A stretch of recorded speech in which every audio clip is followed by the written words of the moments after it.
Hi, I'm Suhas, and today I'm here to show you what I travel with when I'm traveling and then I need good coffee on the go, when I'm in the mountains, when I'm in a place where there are no good coffee shops. What do? This is what I do. These are all the things that I carry with me. Well, not the container, I just put it there. But however, I carry it with airtight containers. So I'll take you through each of the equipments, right? So the first thing, my Comandante grinder, I can't live without it. I've owned this for 9 years now and it's still going strong. So this is the grinder that I carry everywhere, all over the world.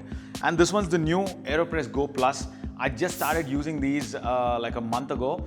It's a new launch, it's a new global launch. I'll take you through different parts of the Aeropress Go Plus soon. A weighing scale, I carry a tiny one usually. My airtight container. This is an Airscape, however, this is what I use at home. I use in our coffee shop and also at the academy, this is what we use. Then I have the kettle that we make here in India. These are the Benki kettles. They're made of stainless steel. They can go sit on top of a flame or on an induction stove as well. These are stands that we make for the burners. This is a Recro burner. This is made in Taiwan. So that goes on there. So I'm going to start brewing the coffee. So let me start heating the water first. If you see, it's a butane burner. There's a nice clean blue flame. That's right there. And next up, I weigh my coffee. There you go. So this is the beauty of Airscape. As I keep depleting the coffee that's in my container, I can keep pushing the lid inwards and taking out all of the air that is in there. So I wish you could hear that. I don't know if you could hear that, but if you did, you basically heard the vacuum being released. So this is the Aeropress Go Plus. Inside, I can store a stirrer and I can store a scoop. So one scoop roughly holds about 18 grams of beans, right? So when ground, it can hold more, but it can hold about 18 grams of beans in there. That's what I'm going to use actually. Now I'll close this back and then there is a lock in there. I lock it and now it's airtight. And I've removed basically all the air that's in there. Now for my grinding, put that into my Comandante, close it up.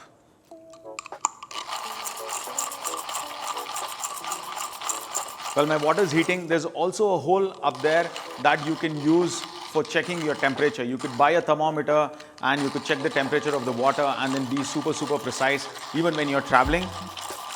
The reason why I love the Comandante is it's so easy. Whatever grind size that I'm doing, it grinds really quick with the minimal amount of effort, and the particle distribution is amongst the best in the industry. It even outperforms some of the entry-level grinders that are used in the commercial setups. There you go, that's almost ready. Done. And for my Aeropress now. The Aeropress is pretty standard. What they've changed is they've changed the top part. It's much bigger in the normal Aeropresses. This one's a little smaller. They've been super clever when they have been designing this. There you go. And voila, magic container for your filters. I put the filter in. I like using 2 filter papers. There are 2 filter papers here. Put in 2 filter paper. I'm going to eyeball. So the best way to decide if your water is ready or not, bring the water to boil and then let it sit for about 10 seconds. It'll bring down the temperature to about 92 degrees, right? That's an approximate, but you can always experiment. But that's how I do. If I don't have a thermometer that I'm carrying with me, I just bring the water to a boil and then just let it sit for like 5 to 10 seconds. And it reaches about 92 degrees, which is what I want for this coffee that I'm using today. So while the water is still heating, let me dose the coffee in there. Everybody knows how to brew a cup of coffee in the Aeropress. I'm sure most of you all are better than me in this, but this is how I do it. To be honest, I don't really like the inverted method. I like to do the straight down method always when I'm brewing an Aeropress. But just because we have started in the inverted method, I'll continue doing that. The water's up to boil. I'm going to turn off the flame. It's just sitting there. So I'm just going to do in my mind 1 Mississippi, 2 Mississippi, 3 Mississippi, 4 Mississippi, and 5 Mississippi. Please make sure you guys put music back there. And then there you go. I put the Aeropress on my scale, start my timer. 40 grams of water. I take my stirrer, stir really nice. That's blooming. Now, this is my filter papers. I wish I was outdoors. I could use this water to water the plants that are around me. But today, I'll look for a cup that I can throw this water into. Okay, got rid of the water. The blooming is done. That's about 45 seconds. I go pour the rest of the water. So that's a total of 180 grams of water that I've used. Give it one last stir. Pop the cap back on. I'll let it sit. Make sure you guys have music here as well. This is going to take 30 seconds now. Pop the container back on there. Flip it over. So that was a 1:10 ratio that I brewed. All the Aeropress champions seeing this video, make sure you comment and tell me if the recipe was good enough. There you go. I plunged.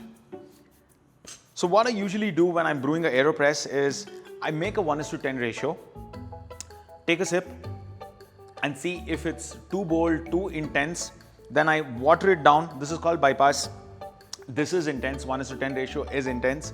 So I'm just going to add 20 ml of water and you'll see the flavors open up. The body becomes much more palatable. It's not too intense on your palate. It becomes milder as well, so it's more enjoyable. So that's what I usually do when I'm brewing an Aeropress. But please let me know what is your recipe that you like. But this is what I do when I'm traveling. It's super easy, super convenient, very easy to clean. I can set up anywhere I want. All I need is hot water. Sometimes when I forget my kettle and my burner, I just borrow hot water from small restaurants, even homes sometimes. I ask, Auntie, can you give me a glass of hot water?